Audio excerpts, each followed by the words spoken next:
Pode soltar aí, Giovanni. Boa tarde a todos.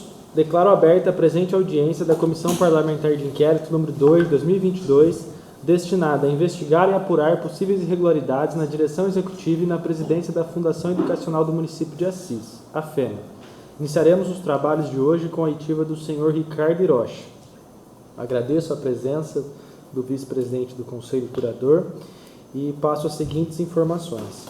Conforme o artigo 342 do Código Penal, advertimos que a testemunha deve se comprometer em dizer a verdade, podendo responder pelo crime de falso testemunho, cuja pena é reclusão de 2 a 4 anos e multa. Informamos ainda que o depoimento da testemunha constará em gravação de áudio e vídeo nas formas dos artigos 215, 405, parágrafo 1º e 475, todos do Código de Processo Penal, combinados com o artigo 3º caput da Lei 1579 de 1952. Estando todos de acordo, dispensaremos a sua transcrição. Passaremos agora a palavra à testemunha para que ela se apresente e faça as considerações necessárias. Esse é o momento que a gente vem dando para todo mundo, para fazer uma introdução ali da sua função na FEMA, o seu vínculo e o que mais você considerar pertinente. Certo, eu sou o Ricardo Hiroshi Botelho Yoshino, eu sou conselheiro do Conselho Curador da FEMA e eleito vice-presidente por ocasião da minha posse, que ocorreu em janeiro do ano passado. Hiroshi, a gente resolveu proceder com a sua convocação para a gente entender como que se dava essa dinâmica no Conselho Curador e qual que é o posicionamento do Conselho Curador diante dos fatos, porque a gente sabe que o Conselho Curador é a instância responsável é a maior instância dentro da FEMA responsável por todo o resto. Então eu queria começar entendendo como que se deu o processo de eleição lá atrás, quando foi feita, quando o Arildo foi indicado, como é que aconteceu esse processo da eleição? Vereador, isso ocorreu logo na primeira reunião do ano de 2021. Naquela ocasião foi a ocasião em que eu também tomei posse como conselheiro. O Arildo já era o presidente, né? E naquela reunião um dos conselheiros o indicou para que ele se candidatasse, na verdade, à reeleição, né? E naquela ocasião ele foi reeleito por aclamação. Foi nesse sentido. Agora eu queria entender, porque eu estava dando uma olhada no Estatuto da FEMA e fala lá que o presidente precisa levar para o Conselho Curador as informações referentes aos pagamentos de salários e tudo mais. Eu queria saber se a questão dos pagamentos acima do teto teve anuência do Conselho Curador, se em algum momento isso foi pauta. Vereador, no tempo em que eu estou como conselheiro, que repito é de janeiro de 2021 para cá, não houve essa discussão a respeito de valores salariais. Houve apenas a aprovação do plano de carreira, mas que não tem nenhuma ligação com o teto ou o valor total que é pago para cada funcionário da FEMA. Nesse plano de carreira, quando levou, não explicitava os valores que seriam pagos, porque precisa do impacto de folha, né? Sim. E aí o impacto se dá com relação à progressão desses funcionários.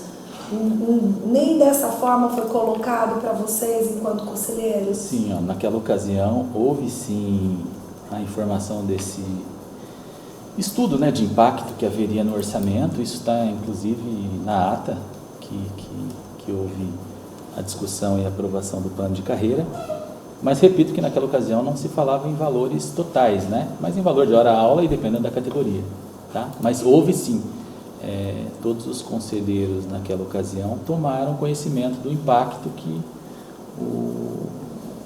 o projeto implicaria na receita da FEMA, tá? Eu tenho inclusive a ata, posso disponibilizar, tá? Muito obrigado. E os conselheiros tinham, perguntar especificamente sobre você, né? Você tinha ciência dos pagamentos acima do teto constitucional? Não. Não. Quando o plano de carreira foi aprovado pelo Conselho? Eu não tenho de cabeça, mas posso ver, foi o ano passado. Em alguma reunião do ano passado, creio que junho e julho, posso ver. Não tenho.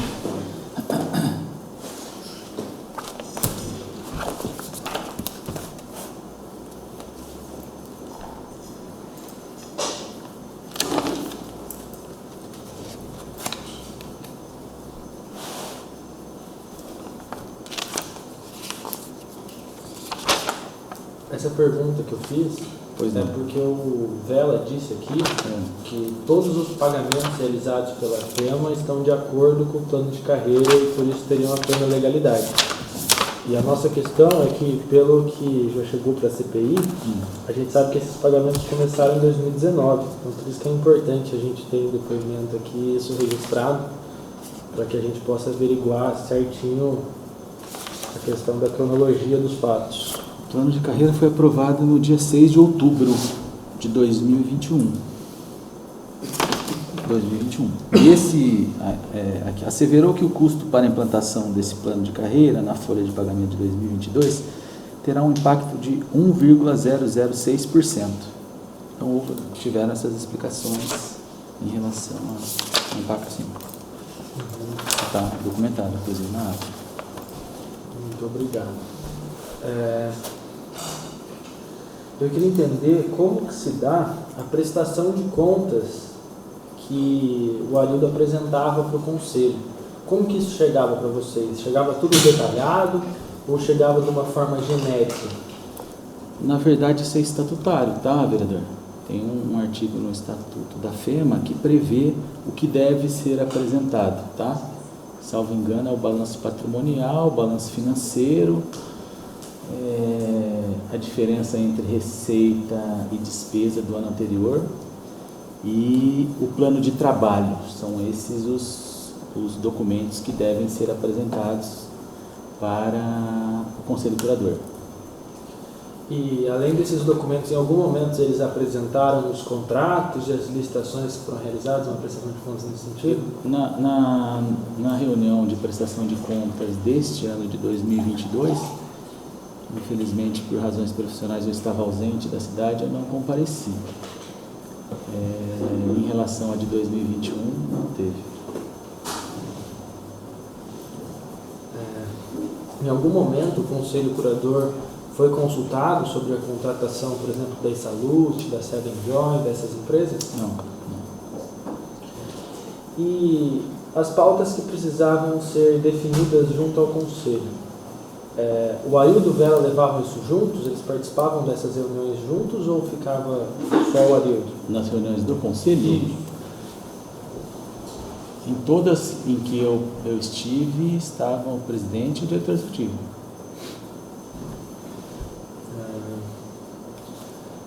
Você sabe se existe algum impedimento sobre aquela certidão negativa que o vereador tem que ter, o político tem que ter, de antecedentes criminais? Você sabe se existe algum impedimento para pessoas com antecedentes criminais de participarem do Conselho? Vereador, olha, para mim não pediram, tá? Pode ser que essa pesquisa deve ser feita por quem indica, mas eu não precisei apresentar, não me solicitaram, tá? Não sei como depois isso se dá no órgão que indica, tá? Eu, na ocasião em que presidi a OAB, eu indiquei alguns conselheiros para participarem do Conselho Curador, tá? Nessas ocasiões, me parece que houve uma mudança de lá para cá, mas a Ordem dos Advogados do Brasil, quando indicou, não fornecia esses elementos, não, apenas o nome daqueles que iriam compor representando a OAB.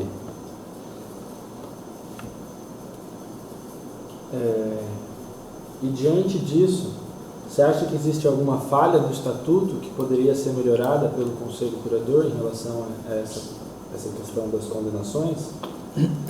Eu penso que sim. Você tinha ciência que o presidente do Conselho Curador, Arildo Almeida, possui uma condenação por improbidade administrativa? Não.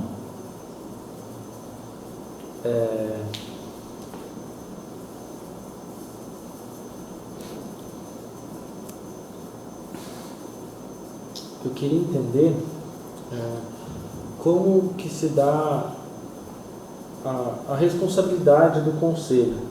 Porque eu sei que, por exemplo, o presidente do conselho ele responde pelas ações na FEMA, inclusive no Tribunal de Contas, podendo até ter que pagar caso haja algum julgamento de pagamento indevido no curso do Tribunal de Contas. Eu queria entender se isso é somente a figura do presidente ou se todos os conselheiros respondem subsidiariamente. Olha, via de regra, os responsáveis são aqueles que são os ordenadores, não é?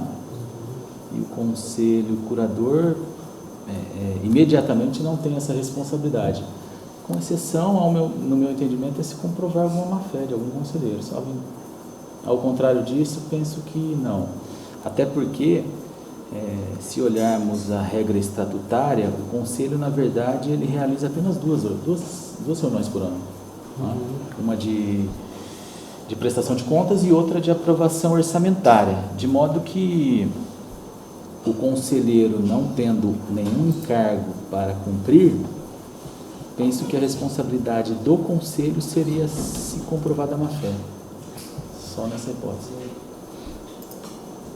Essa palavra. Qual a palavra aqui?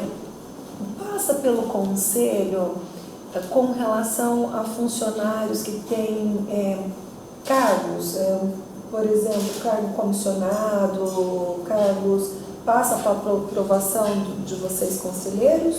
Ou isso daí é feito pela diretoria? O conselho escolhe os conselheiros, né? Somente. Penso que sim. Não tenho. Isso é incumbência salvo engano, da diretoria executiva. Ok. Que vocês, pela lei da transparência, pelas leis que regem a administração pública, a FEMA tem que publicar tanto a folha de pagamento quanto a questão da listagem de cargos e salários. E até o momento, a gente entra aqui no site da FEMA e não foi publicada nem a folha de pagamento referente a outros meses, só tem aqui a de um mês, a gente já está em agosto, já foi pago o ordenamento desse próximo mês e ainda não foi publicado. Assim como a remuneração do administrativo aqui, como ficou evidenciado pelo chefe do Departamento de Recursos Humanos da FEMA, não foi publicado a folha de pagamento, somente uma listagem de cargos e salários. O Conselho Curador se movimentou para que a lei da transparência fosse atendida na sua integralidade? Vereador, desde que eu participo do conselho, nas reuniões em que eu participei, salvo engano, foram 5 ou 6,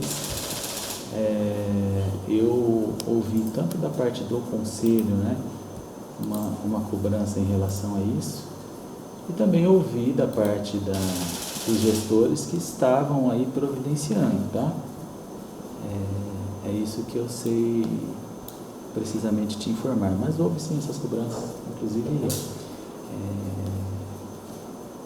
está relatado isso em ato, enfim.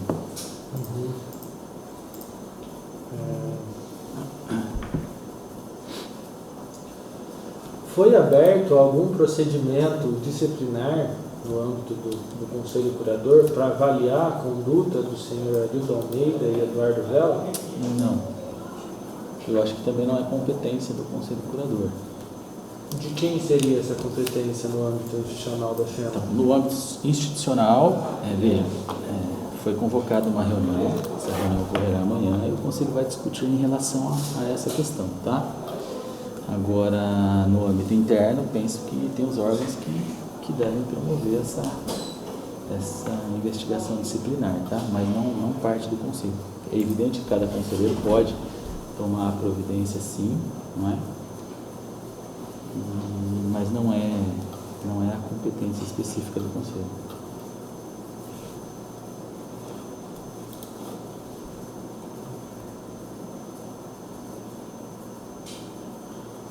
Você tem informação, tem conhecimento, se algum conselheiro já foi responsabilizado e teve que pagar débitos em razão de condenação junto ao Tribunal de Contas?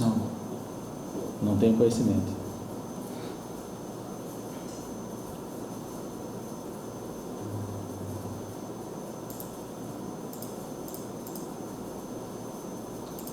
Eu acho que é isso. Mais alguma colocação? Não havendo mais perguntas à testemunha, declaro encerrada a presente audiência. Muito obrigado a todos, obrigado, Ricardo Rocha. Sua colaboração foi muito importante para a nossa condição. Obrigado.